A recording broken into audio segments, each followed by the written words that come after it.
All right, Jay LaRock, Gamer Profiles. Now, making new games for old consoles? What? Come on. Now, anyone who's been watching the show knows about us. You know that we love classic gaming. But imagine being able to see some of these, new games that you've seen come out on classic consoles. I mean, that's kind of awesome. And we're here with Eli from Piko Interactive. Thanks for joining us on the show. Thank you for having me. Now, okay, so I read this. Tell me this isn't a dream. You guys have a game and development publishing company that concentrates on the development of new games for old consoles. Is that right? Yes, we that's pretty much what we do. We develop and publish and manufacture game cartridges for classic consoles like the NES, Super Nintendo, Sega Genesis, and Game Boy Advance. So yeah. Wow. Okay. So I've seen, where people will take something like Halo and then try and convert it down to like the Atari. And of course, it's like Atari graphics and it doesn't really look like Halo. Like it'll have maybe a couple of sprites and you're Oh, like, "Oh, I can see the resemblance." Is that yeah. kind of like what it is? Well, we've only taken a project where we make a game that what came out in a in a console, and then remake it into an older console, which is Jim Power. I don't know Mhm. if you heard of that game. It's like a platform, and what we did is we used the Super Nintendo stuff, the Amiga stuff, and the Sega Genesis stuff, and even the TurboGrafx, assets of the games, and then make it work on Nintendo. So we had to change a lot of stuff, change graphics, the gameplay and engine and all that. So I guess that's the only project that we've done where we remake a game into an older console, and it's coming up pretty well. I mean, the programmer is putting a lot of effort and doing a lot of stuff to make it look, you know, to make it look like you said a demake, but not that, like you said, like Halo, and it's just a couple of blocks of pixels, and then you still know that's Master Chief. I mean, we didn't go that far. We try to make the character as recognizable as possible. Yeah, I was looking at the website and I saw that you have, Duke Nukem, and I was like, I mean, Duke Nukem 3D. I was like, wow, that looks awesome that you guys brought that out. So that must have Yeah. been an undertaking in itself. Well, Duke Nukem in particular, it was developed actually by other company back in the 90s. I think it was 96 or 98. And it was developed by a Brazilian company called Tectoy, and they only released that game in Brazil. So what we did is, well, we licensed Duke Nukem from 3D Realms to bring that game into the American market. But again, it's a remake of the game from the PC version, so it works it looks good for Genesis, and it does a lot of stuff. It sort of like goes to the limits of what the Genesis can do. But if you compare it to the PC version, you say, "Oh, that game sucks," because the graphics are pixelated, and then the engine is different. It handles the graphics different. So yeah, that's another I guess project that it was demade from a PC version to an older console, and it had to be fixed up to work with the limitations of that platform. Well, where do you see the market then, where it comes from? Obviously, you have some gamers that are going to look towards only certain things. But Yeah, since well, a lot of us, especially Obsolete Gamer, come from the classic world, we can appreciate a good game for what it is. Whether yeah, you're looking at an older game that has like the classic graphics, indie game that's going more for story. So for yeah, games like this, even if it doesn't have the latest graphics, even if you're porting it to a system that is considered older, even obsolete, it's yeah, still something that you want to play, you want to see. Is it yeah. for those type of gamers who want to just say, "Hey, this is awesome because of the undertaking of bringing it to this console that it wasn't on before." Yeah. I mean, I remember I made a blog post a while back on the company blog that sort of spread out in different the different types of audiences that we target. And you know, it was the hardcore collector, you know, the collector that like wants to collect every NES game or every Super Nintendo game that there is out there. You know, they are one of our, you know, probably like the best audience that we have, like the best customers, because they want to buy everything that we put out. And then the hardcore retro gamer, the guy that really enjoys playing you know, classic consoles, not really emulating the computer, but the guy that actually wants to take a cartridge and put into the console and, you know, press and get the controllers and, you know, blow on the cartridge when it doesn't work. That's another one. And then there's also people that really enjoy and appreciate the look and the feel of classic games, the 8-bit graphics or 16-bit graphics. But sometimes that audience doesn't really want to spend 40-50 bucks for a game because they don't really care if it's on a cartridge or it's digital. So I mean, we also distribute games digitally for those people that, you know, they say, I don't care if it's a cartridge, a CD, or you just I just download it.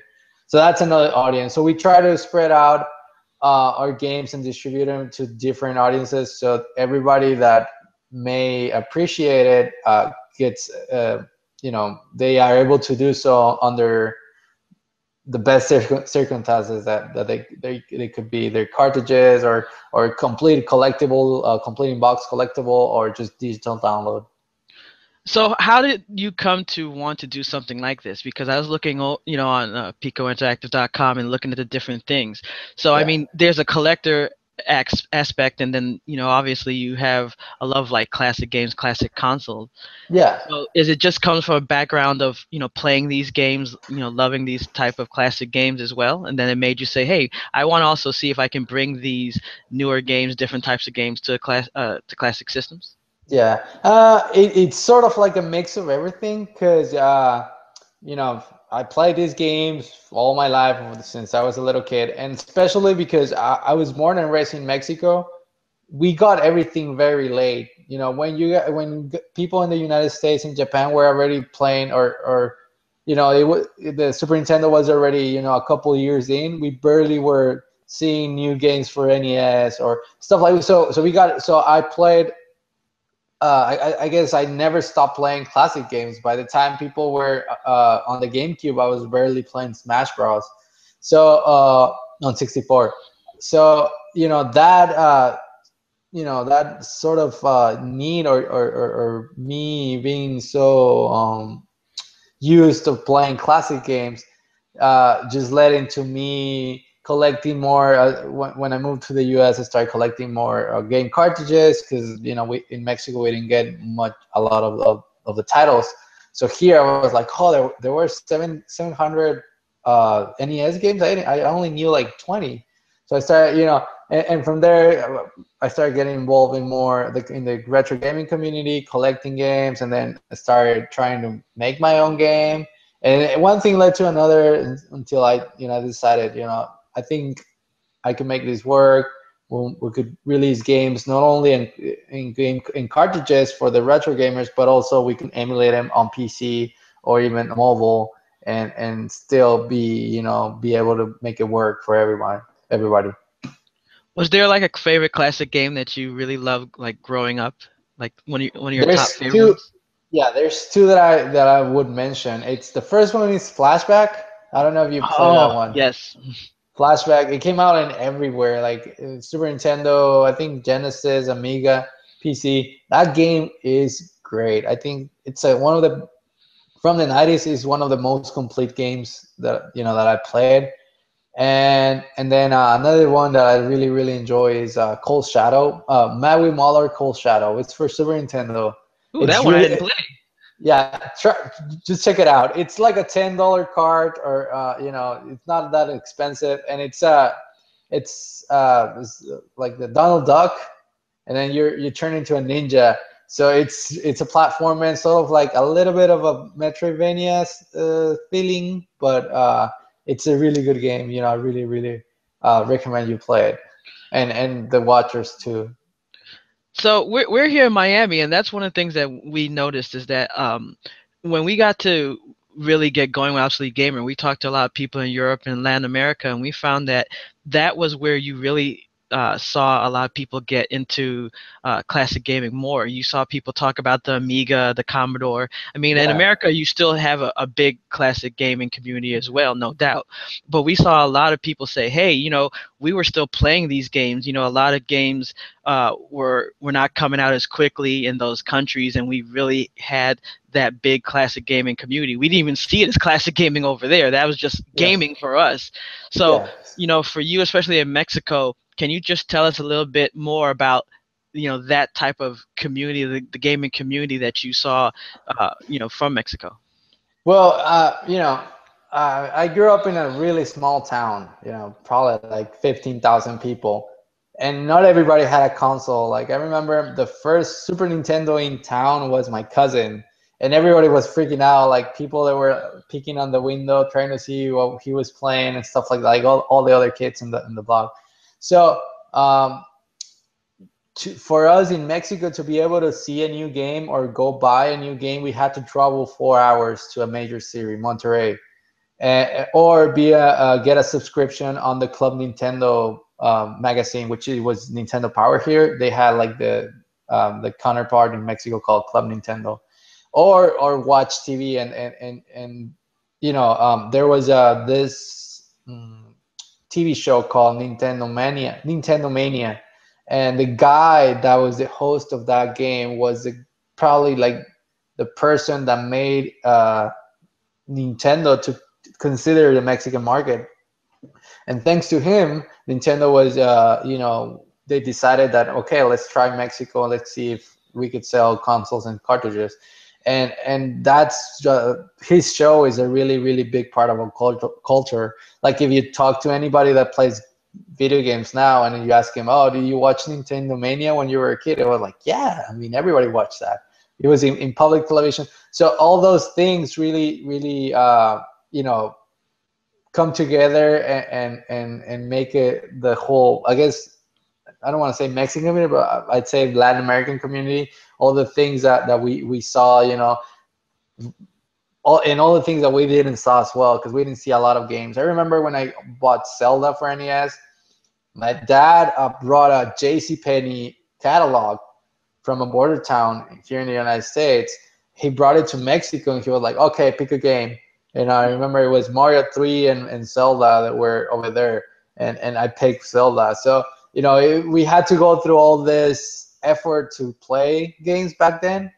And sort of like that made it stick with us. And that made it, really, really, really appreciate the console and really, really appreciate, the games that we played. So, so now, I guess, when people want to, the gamers or the gaming community, they sort of want to stick with what they loved back then and what the games that we're playing back when they were little. So when people go on Piko Interactive.com, besides seeing the different games that are being developed, what other things can they purchase? Because I see that you have a retro shop. What can people find on there? Yeah, on the shop you can buy the games, and also we have, besides what I call commercial games, larger games that have like 10 levels and boss fights and all that. Besides that, we have smaller titles, which a lot of people call homebrew, indie games of developers or hobbyists that they develop themselves, and then they need they don't have the ways or the means to make a cartridge and try to distribute it to the community. So we also have some of them available. So that's one thing. And another thing is that for people that we have like some stuff like the game cartridges empty. If you wanna, if you have a game and and it's all beat up and you wanna have it like in a nice shell or in a cartridge, you can buy a shell from there and then replace your game cartridge so you could have a nice copy. Or if you want to make your own game, we have all like parts, and you want to manufacture your own game, we have parts there for you to pick there. And also, starting slowly, we're starting to put or like our Steam games. We have Super Arc on Steam. So if you go to the Super Arc page, you'll read about the game. You'll be able to buy the physical Super Nintendo copy and the Steam copy. Eventually, you'll see like all the titles that we have in that format. You know, the bio of the game and the physical and the digital copy of the game. I also see that you're on Twitter, of course, at Piko Interactive. Do you ever have people like sending you messages, tweets, or something like, "Hey, why don't you, develop or publish this game or that," or asking you for all types of crazy requests? Yeah, yeah, no, that's. I guess it comes with it. I mean, if you are an indie developer and are close to a community, you know, and you're approachable, people are gonna come in and try to, you know, pitch their idea to you. I just had like last night a guy email me saying that if he could send us a game idea, if you know, will we make it? And I was like, well, I mean, it really depends. Do you have like designs documents, or have you ever done a video game before? Or it was like, no, I just have an idea of a great RPG about, you know, dragons. I was like, oh well, you know, if you can put together, I mean, I'm trying to be nice. I don't want to shut people down. If you put together, you know, a story and all that, we could probably take a look at it. And if the opportunity comes in, we'll consider it. So yeah, I mean that, and also I get messages on forums of people like, hey, you know, this game was on release. Have you ever tried talking to the owners to see if you could release it? And yeah, stuff like that. But I mean, I like it. I like to be involved in the community, and sometimes people point out stuff that really help us, or give us a good tip, or help us as a feedback from the community. So I know that you're always, working on new things, but is there any like little secrets or anything that's maybe not on the website that you're working on that you can tell us? Uh, well, yeah, I mean, uh, right now we only have two Sega Genesis games listed there, Mhm. but we have acquired what eight? No, seven more Ooh, nice. games. So you know, Sega Genesis is gonna see a lot of new games. From those, one, two, three, four are four. Let me think. It's I don't want to say the names out loud. Uh, I know. Don't want to get okay, in trouble here. okay. So five are, well, three are RPGs, like an actual turn-based RPG with great, beautiful graphics. Two of them are strategy RPGs, similar to, I'd say, Fire Emblem a little bit, or Ogre Battle too. And then a couple of other ones are just a puzzle game and a beat 'em up game. And we have under development another action adventure, sort of like Zelda, which it's not that big of a game. It's not as big as Zelda, but it's a new game for Genesis. And I think there's another one, turn-based RPG, that's that's under development slowly. And yeah, and I mean, we're working on other stuff too, but I mean, since it's nothing concrete, I don't really want to mention it. Hey, you gave us a lot of information. That's great. Yeah, So, guys, yeah, PikoInteractive.com. You got to keep an eye on our website. It's yeah. awesome, and And there's a lot of good one stuff thing, coming. and one thing that I like to do on the website is like make a blog post about something like a news, but don't really advertise it anywhere, no, on Facebook. So if you know, to get people to read our blog, and sometimes that's how, you know, they discover stuff that, you know, we don't really advertise on Twitter or Facebook, or send a press release. So you know, just stay tuned on the blog, because sometimes I'll just leak some information there only. All right, you heard it here. Keep up on that blog if you want to get the latest info. But Eli, thanks for coming on and talking with us. Okay, thank you, appreciate it.